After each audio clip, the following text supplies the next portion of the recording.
Perintah Kaisar Naga, bab 3080-3082. Setelah kapal roh berhenti, semua orang baru menyadari ada sesuatu yang aneh. Ketika mereka melihat ke bawah ke lautan tinta, mereka menemukan bahwa kura-kura besar sedang mengendalikan kapal roh yang mereka tumpangi. Kura-kura suci, itu adalah kura-kura suci. Aku mendengar bahwa, jika kita bisa menaklukkan kura-kura suci, kita bisa menyeberangi lautan tinta sesuka hati. Mengapa ada begitu banyak kura-kura suci yang muncul? Sepertinya, mereka sedang mencegah kapal roh, agar tidak melanjutkan perjalanan. Semua orang mulai berbicara, ketika mereka menyaksikan banyak kura-kura suci yang sedang bermunculan. Dev juga bisa menyaksikan kemunculan kura-kura besar itu, tetapi, dia tidak bisa menemukan, ada sesuatu yang istimewa tentang mereka. Mengapa orang-orang ini menyebutnya kura-kura suci? Pada saat ini, Tiago berkata, semua kura-kura besar ini adalah binatang suci. Dibandingkan dengan para monster, mereka jauh lebih berharga. Kura-kura suci ini bisa menghasilkan banyak uang. Namun, meskipun binatang suci ini tampak begitu jinak, akan tetapi, sangat sulit untuk bisa menjinakkannya. Binatang suci ini sangat sombong, dan mereka sama sekali tidak mau mematuhi perintah manusia. Bahkan, beberapa binatang suci ini, lebih baik memilih untuk mati terbunuh, daripada mereka dijinakkan. Tiago menjelaskan kepada Dev dan yang lainnya, yang membuat Dev mengerti, mengapa semua orang menyebut kura-kura besar sebagai kura-kura suci. Apakah sekte penusuk awan menjinakkan kura-kura suci ini, sehingga mereka bisa dengan mudah melewati lautan tinta? Julian mengerutkan kening, kemudian bertanya kepada Tiago. Julian mendengar dari murid-muridnya, orang-orang dari sekte penusuk awan menunggangi kura-kura suci, untuk bisa melewati lautan tinta, kemudian menyelinap untuk menyerang mereka. Mungkinkah mereka menggunakan kura-kura suci semacam ini? Itu benar, aku juga pernah mendengar bahwa, sekte penusuk awan entah bagaimana, berhasil membuat sekelompok kura-kura suci menyeberangi lautan tinta, dan menyerang kapal udara sekte terbang. Kemudian, master sekte terbang yang mengendarai kapal roh, mengejar sekte penusuk awan untuk membalas dendam. Bukankah itu tindakan yang begitu bodoh? Anggota sekte penusuk awan, memiliki tunggangan kura-kura suci, bagaimana mungkin kapal roh bisa mengejarnya? Aku juga mendengar bahwa, kapal roh yang ditumpangi oleh anggota sekte terbang tenggelam, sehingga hidup mereka belum bisa dipastikan. Aku khawatir sekte terbang akan musnah, setelah kejadian ini. Tiago, tidak mengetahui Julian adalah tuan muda dari sekte terbang, jadi, dia berbicara tanpa menahan diri. Ketika Julian mendengar perkataan Tiago, matanya dipenuhi amarah, tetapi Dev dengan lembut menarik Julian ke samping dengan tangannya. Dia khawatir Julian tidak bisa menahan diri, dan akan segera memukuli Tiago.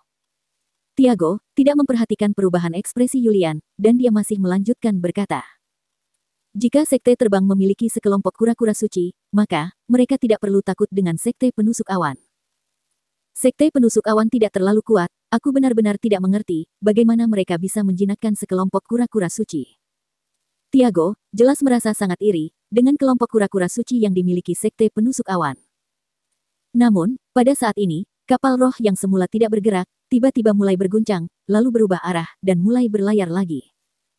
Semua orang panik ketika melihat ini, karena mereka menemukan bahwa, perubahan haluan kapal roh itu, semua disebabkan oleh kura-kura suci. Seluruh staf di kapal roh sedang sibuk saat ini. Dari tempat tertinggi di kapal roh, beberapa orang yang mengenakan jubah hitam sedang melantunkan mantra, dan mereka terus mencubit formasi di depan mereka. Kapal roh mulai memancarkan cahaya keemasan terus-menerus, mencoba melawan kura-kura suci itu.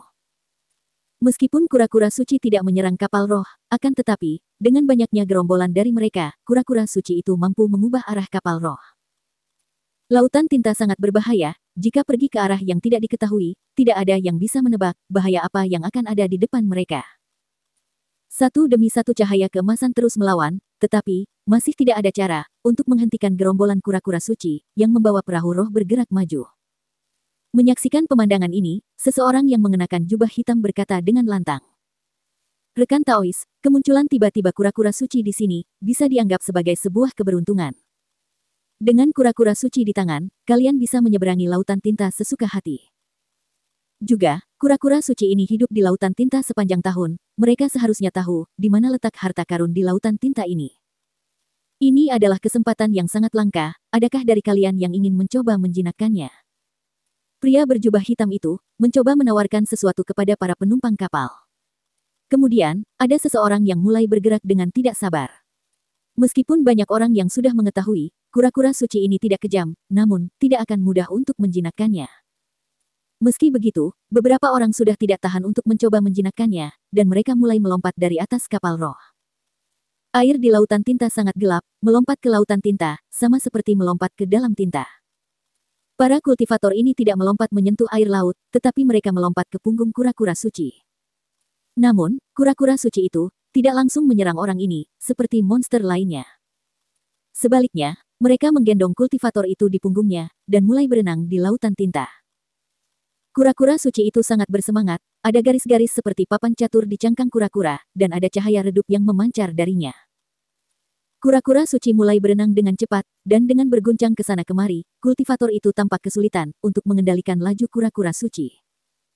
Setelah menyadari keganasan kura-kura suci ini, kultivator itu mengeluarkan pedang panjangnya, dan menusuk kulit kura-kura suci dengan ganas.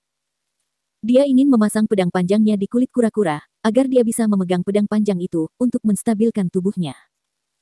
Namun, seseorang dari atas kapal segera berteriak ketika dia melihat kultivator yang akan menusuk cangkang kura-kura dengan pedang panjangnya. Berhenti, jangan gunakan kekuatan kepada kura-kura suci, itu akan sangat berbahaya. Sudah terlambat, kultivator itu menusuk kulit kura-kura dengan pedangnya. Kekuatan kultivator ini berada di peringkat ketujuh dari alam komposit, dengan pedang panjangnya yang menusuk ke arah kulit kura-kura, mungkin memiliki kekuatan yang sangat besar. Segera, kura-kura suci mengeluarkan raungan yang memekakkan telinga, dan cahaya yang berada pada cangkang kura-kura itu langsung meledak, seperti matahari yang bersinar di siang hari. Cahaya yang menyilaukan tersebut membuat semua orang memejamkan mata mereka.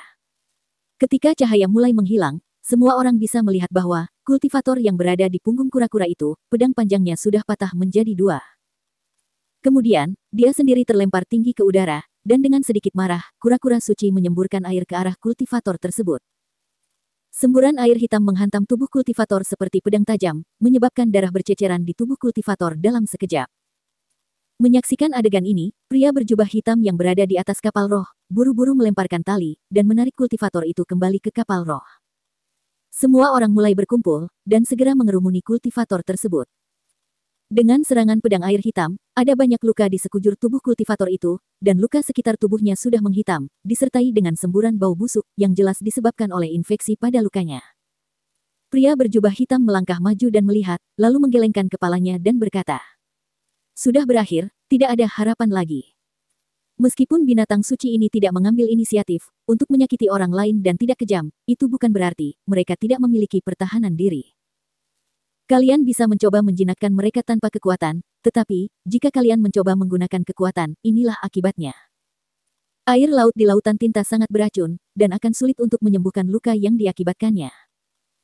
Apabila kalian masih bersikukuh untuk menggunakan kemampuan kalian untuk menjinakkan kura-kura suci ini, jika mereka bertindak untuk melawan, kita semua akan berada dalam bahaya besar. Di lautan tinta ini, binatang suci adalah yang penguasanya. Semua orang terdiam sejenak setelah mendengarkan kata-kata pria itu. Untuk menjinakkan kura-kura suci, kita tidak bisa menggunakan kekuatan, jadi semua itu akan terasa jauh lebih sulit.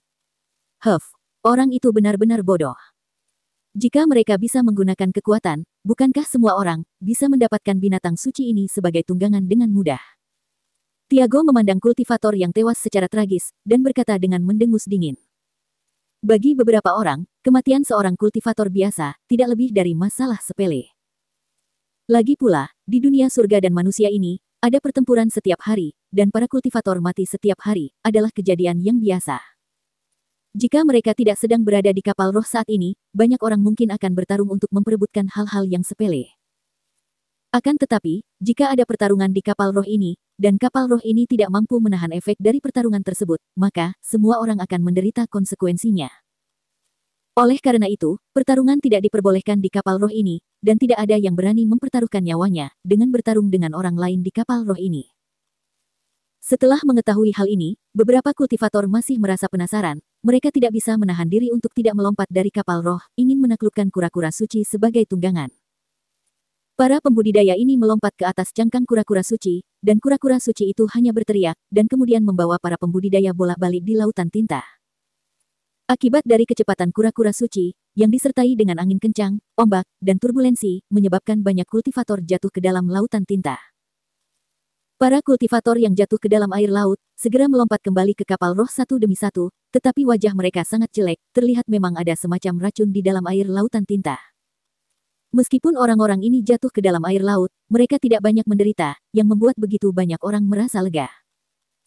Akhirnya, mulai banyak kultivator yang melompat dari atas kapal roh satu demi satu, untuk mencoba peruntungan mereka, yang membuat lusinan kura-kura suci memiliki banyak kultivator di atasnya. Kura-kura suci itu membawa para kultivator ke sana kemari, terus melompat dan berenang, yang menyebabkan kapal roh berhenti total. Menyaksikan pemandangan ini, pria berjubah hitam itu menghela nafas panjang. Sebab, jika kapal roh ini diseret oleh kura-kura suci lagi, dan jika tersesat di lautan tinta ini, itu akan berakibat fatal. Namun, tak lama kemudian, para kultivator ini juga kembali ke kapal roh dengan panik, tidak ada dari mereka yang berhasil menjinakkan kura-kura suci. Kakak, bisakah kamu menjinakkan kura-kura suci ini? Queenie memandang Dev, mengedipkan matanya dan bertanya. Di depan Tiago, Queenie memanggil Dev dengan panggilan kakak laki-laki. Meski Queenie sedingin es saat berhadapan dengan orang lain, ditambah dengan aura sedingin es di tubuhnya, orang lain tidak berani mendekati Queenie dengan mudah. Akan tetapi, di depan Dev, Queenie berubah menjadi seorang gadis kecil. Karena dia memilih untuk mengikuti Dev, dia harus mencoba yang terbaik untuk menyenangkan Dev. Aku tidak tahu. Dev menggelengkan kepalanya. Dev tidak yakin, apakah dia bisa menjinakkan kura-kura suci ini, lagi pula, dia belum pernah mencobanya. Meskipun dia memiliki aura ras binatang, kura-kura suci berbeda dari monster-monster itu. Dev tidak tahu, apakah aura ras binatang di tubuhnya akan berpengaruh kepada kura-kura suci ini. Sekelompok sampah, biarkan aku yang akan melakukannya. Dengan berteriak dingin, hantu gunung iblis melangkah maju, sambil mengenakan jubah hitamnya. Minggir. Dengan teriakan hantu gunung iblis, banyak orang memberi jalan satu demi satu, dan wajah Tiago menjadi sangat jelek ketika dia melihat lelaki tua itu. Lagi pula, dialah orang yang menamparkan kedua penjaga dan seorang pelayannya sampai mati, pada saat di dermaga. Melihat ekspresi Tiago, Dev bertanya dengan bingung. Apakah kamu masih merasa takut kepada lelaki tua itu? Dia membunuh orang-orangmu di dermaga, kurasa, kamu tidak berani berbicara untuk melawannya. Ketika Tiago mendengar ejekan Dev, wajahnya langsung menjadi sangat jelek, dan dia mendengus dingin. Huff, bagaimana aku bisa takut kepadanya? Keluarga Zhou adalah penguasa di wilayah ini, jadi, tidak ada yang perlu ditakuti. Aku hanya tidak ingin melakukan apapun di dermaga, dan mengacaukan waktuku untuk pergi berlayar. Ketika kapal roh kembali ke pantai, aku akan membunuh orang tua itu. Tiago tidak ingin menunjukkan rasa takut di depan Queenie. Begitu Tiago selesai berbicara, penatua hantu gunung iblis sepertinya telah mendengar ucapannya, dan tiba-tiba berbalik untuk menatap Tiago. Penatua hantu gunung iblis menatap Tiago dengan matanya yang menakutkan, dan pada saat itu, seluruh tubuh Tiago gemetar, keringat dingin mengalir dari dahinya dalam sekejap. Akan tetapi, penatua hantu gunung iblis tidak mengatakan apa-apa, kemudian dia langsung melompat dari kapal roh. Begitu melihat penatua hantu gunung iblis melompat dari kapal roh, Tiago langsung menyeka keringat dinginnya. Apa identitas lelaki tua itu, yang membuatmu berkeringat dingin karena ketakutan? Dev memandang Tiago sambil tersenyum dan bertanya.